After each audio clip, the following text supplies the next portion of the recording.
Circle of Inevitability, capítulo 259. Poder do Dragão. A reação inicial de Hughes Artois foi de surpresa e confusão ao ver a luz prateada brilhante emanando do garfo de cabo longo, avançando ameaçadoramente em sua direção. Ele achou difícil imaginar que alguém tentaria assassiná-lo, um membro bem protegido do parlamento, nessas circunstâncias. A assassina não parecia particularmente formidável. Apesar de ser um veterano aposentado, ele havia deixado o serviço militar há 5 anos para seguir carreira na política. Suas habilidades de combate apenas não estavam no máximo. Com o adversário a apenas um passo de distância, fugir do ataque parecia efetivamente impossível. Desconsiderando isso, mesmo um Beyonder de sequência 9 ou mesmo de sequência 8 provavelmente teria dificuldade para desviar de um golpe poderoso de um assassino, especialmente um que se aproximasse furtivamente deles. Tudo dependia se suas habilidades poderiam ajudá-los a evitar áreas vitais ou reduzir o dano, evitando assim a morte instantânea. Naturalmente, alguns Beyonders da sequência 8 ou 9 possuíam a habilidade de sentir perigo ou hostilidade com antecedência, frustrando a aproximação e o ataque dos assassinos. Em um instante, Hughes Artois lançou seu olhar para a ruiva Cassandra, os 3 Beyonders oficiais e seus subordinados Rony, Margaret e Boduva, sentindo um medo intenso dominá-lo. No entanto, o que encontrou seus olhos foram os cabelos ruivos de Cassandra, seu corpo e linha de visão obscurecidos pelo mestiço Inri, assim como os olhares calmos e indiferentes dos Beyonders oficiais, Inri e Antoine. Valentine reagiu imediatamente, mas se conteve, e Rony, Margaret e Boduva, embora ansiosos para usar seus poderes Beyonder para salvá-lo, não ousaram expor suas bênçãos obtidas dos deuses malignos. Naquele momento, Hughes Artois foi tomado por um profundo sentimento de desespero. Vocês todos, me salvem! Socorro! Com um som de esmagamento, o garfo prateado de cabo longo mergulhou impiedosamente no olho direito de Hughes Artois, impulsionado com toda a força que Jenna conseguiu reunir.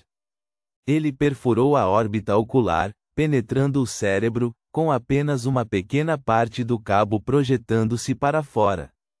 Os pensamentos de Hughes Artois ficaram confusos. Ele ansiava por estender a mão e agarrar alguma coisa, mas seu braço nem sequer se levantava. Não me tornei presidente, não testemunhei a chegada de grandes existências. Não recebi a bênção da divindade. Não posso morrer assim, morto por uma fraca assassina. E eu não desejo perecer. Uma enxurrada de pensamentos passou pela mente de Hughes Artois enquanto tiros ressoavam em seus ouvidos.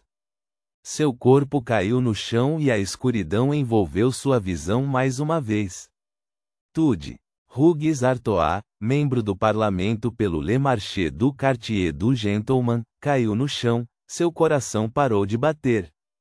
Jenna, com os olhos fechados e um sorriso no rosto, foi atingida por balas disparadas por agentes do Departamento 7 que estavam próximos. Uma bala atingiu seu ombro e outra perfurou suas costelas no lado oposto. A dor contorceu sua expressão instintivamente. Seu corpo recuou involuntariamente, como se ela quisesse se enrolar em uma bola protetora. Ela abriu os olhos e viu Rony e os outros devotos dos deuses malignos olhando para ela com ódio e pânico anormal, mas evitando atacar. No instante seguinte, um revólver dourado, com a câmara carregada, pressionou contra a cabeça de Jenna. Inri examinou a sala e declarou: já subjuguei a assassina. Verifique se o Sr. Artois pode ser salvo e manter a ordem. Ninguém deve sair por enquanto. Ele deixou claro que pretendia escoltar Jenna de volta à igreja do Santo Roberto, ou perguntar na hora sobre o motivo do assassinato e o mentor, impedindo que Cassandra e os outros extravasassem sua raiva. Reticências. À medida que a árvore das sombras descia, as diversas ruas retornavam ao seu estado original, mas permaneciam mergulhadas na natureza.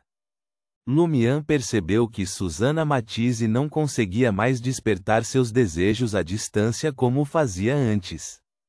Então, ele se virou, pretendendo confrontar Charlotte primeiro.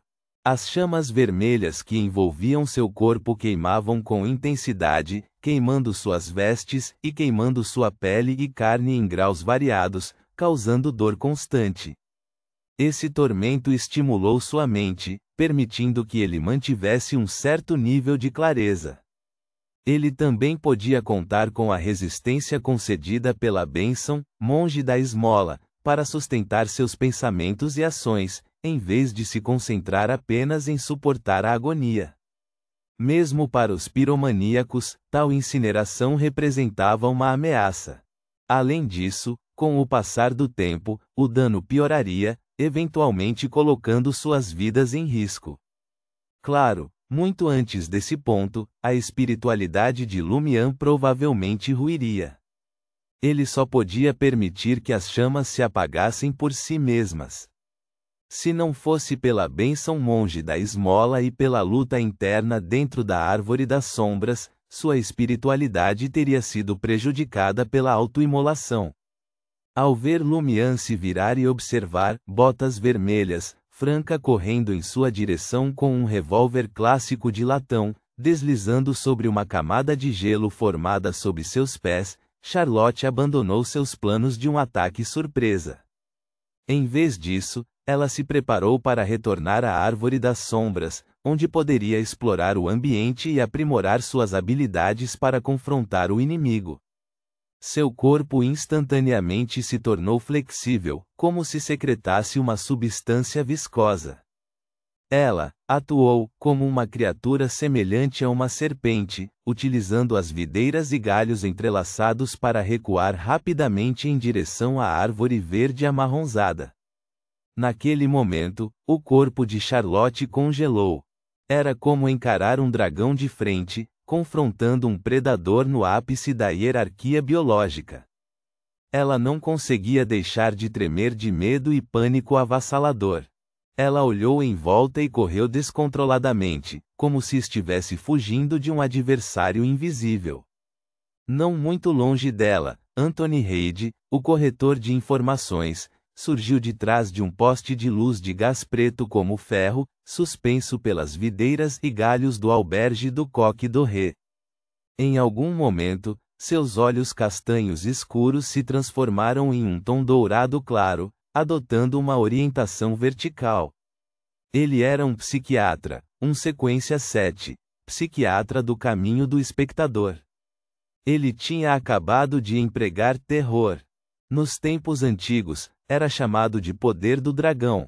As videiras e galhos verde amarronzados que cercavam Anthony Reid, manipulados por Susana e não pela árvore das sombras, encolheram-se e recuaram diante dele. Observando Charlotte cair na loucura e na confusão, tornando-a incapaz de escapar dos ataques de Lumian, Susana, que absorvia vitalidade desesperadamente, estreitou os olhos e xingou, incapaz de esconder seu ódio profundo. Vocês todos perecerão. Hoje, todos vocês encontrarão seu fim. Suoshi, Suoshi, Suoshi. Na árvore das sombras, novos troncos de árvores distintos do corpo principal dispararam como dardos, visando empalar Lumian no meio. Além de utilizar as habilidades de espírito da árvore caída, Susana Matisse ainda não havia recuperado força suficiente para afetar alvos a dezenas ou mesmo quase 100 metros de distância. Lumian previu isso. Com um giro, ele se posicionou dentro da área onde Charlotte fugiu sem rumo. Tude, tude, tude. Os dardos do tronco da árvore empalaram o chão próximo, batendo nas raízes como martelos. Lumian se levantou, envolto em chamas carmesins. Ele estendeu os braços ligeiramente e soltou uma risada barulhenta. Vamos, me mate. Se Susana cobrisse a área com ataques implacáveis mais uma vez, ele ainda poderia encontrar uma maneira de evitá-los. No entanto, Charlotte, perdida em seu estado de confusão, sem dúvida encontraria sua morte. Enquanto ele berrava, corvos de fogo carmesins meio ilusórios se materializaram atrás de Lumian. Eles circularam e traçaram múltiplas trajetórias, fixando suas miras em Charlotte Calvino. Os galhos e trepadeiras no chão se agitavam violentamente, rapidamente prendendo Charlotte e protegendo-a do perigo. Uma série de sons estrondosos ressoou quando os corvos de fogo vermelhos desceram sobre Charlotte, quebrando galhos de árvores e incendiando as vinhas, arrancando sistematicamente camada após camada da casca externa da atriz. Estrondo. Franca, que havia encurtado a distância, avançou e estendeu a mão direita, apertando firmemente o gatilho. Uma bala preta como ferro voou do clássico revólver de latão e atingiu a cabeça de Charlotte com precisão, atravessando o espaço criado pelos corvos de fogo. O rosto encantador, puro e delicado se despedaçou instantaneamente, com fluidos vermelhos e brancos espirrando de seus olhos, nariz e boca. Restando apenas a cabeça decepada, o corpo sem vida cambaleou alguns passos, confuso, antes de finalmente cair no chão. Vá para o inferno! Susana rugiu. Com aquele grito, galhos marrons, videiras verdes, galhos grossos e flores de cor clara surgiram em uma infinidade de formas, convergindo sobre Lumian, Franca e Anthony. Apesar da cena de pesadelo que se desenrolava diante deles, Lumian não sentiu nenhum perigo imediato. Até Susana Matisse recuperar um certo nível de força, um ataque que consumisse uma quantidade significativa de espiritualidade não representava nenhuma ameaça real. Lumian avançou mais uma vez, carregando as chamas vermelhas que devoravam sua carne, aventurando-se mais profundamente no cenário primordial semelhante a uma floresta. Videiras incendiadas, flores transformadas em cinzas, galhos carbonizados, mas nada impediu o avanço do inimigo em direção à árvore das sombras. De repente, os objetos recuaram, atraindo os humanos cativos suspensos de volta para o abraço da árvore das sombras. Susana tinha pensado nisso. Não havia necessidade de desperdiçar energia apenas para desabafar sua raiva.